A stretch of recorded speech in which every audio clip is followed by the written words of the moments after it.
Hello friends, एक questions class 9 का है। Exercise 6.2 question number 2 NCERT maths का लाइंस एंड एंगल्स चैप्टर्स का है।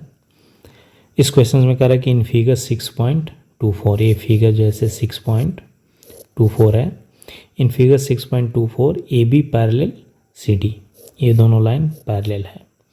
E F perpendicular C D, E F ये लाइन परपेंडिकुलर है सी डी के, इस लाइन के परपेंडिकुलर है C D.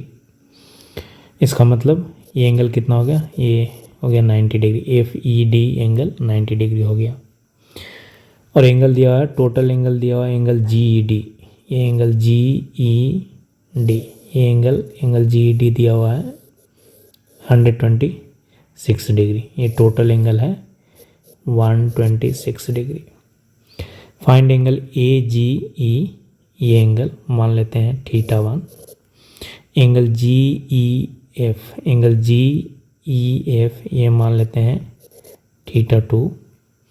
Angle F G E, F G E ये एंगल मान लेते हैं θ3। तो θ1, θ2 एंड θ3 निकालना है। तो angle G E D equal to दिया 126 डिग्री। जी डी को और लिख सकते हैं angle θ2 plus angle F E D equal to 126 degree. ये एंगल θ2 एंगल एंड 90 डिग्री, इन दोनों को मिलाएंगे तो कितना आना चाहिए 126 डिग्री।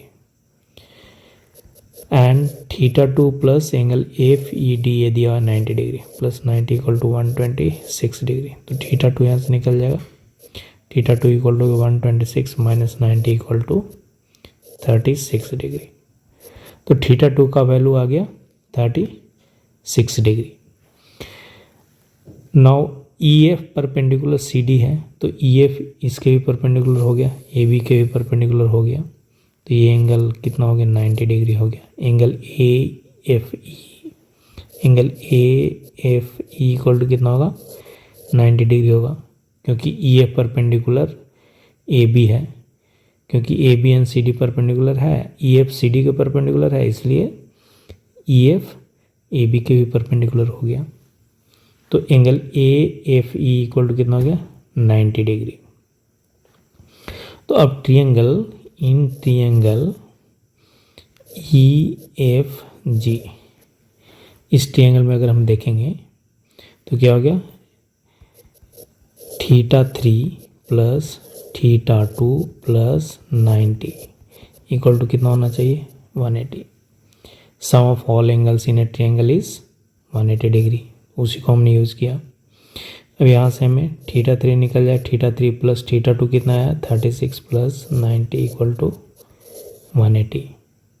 तो यहाँ से θ3 निकल जाए, θ3 equal to 180 minus 36 minus 90 equal to 180 minus 126 equal to 4, ये हो जाएगा 54 डिग्री ये हो गया।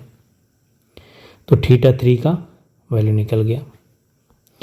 अब θ3 का वैल्यू निकल गया, ये आ गया आपका 54 डिग्री। अब ये 54 डिग्री आ गया तो θ1 निकल जाएगा। क्यों? क्योंकि θ3 प्लस θ1 इक्वल टू कितना हो गया 180 डिग्री।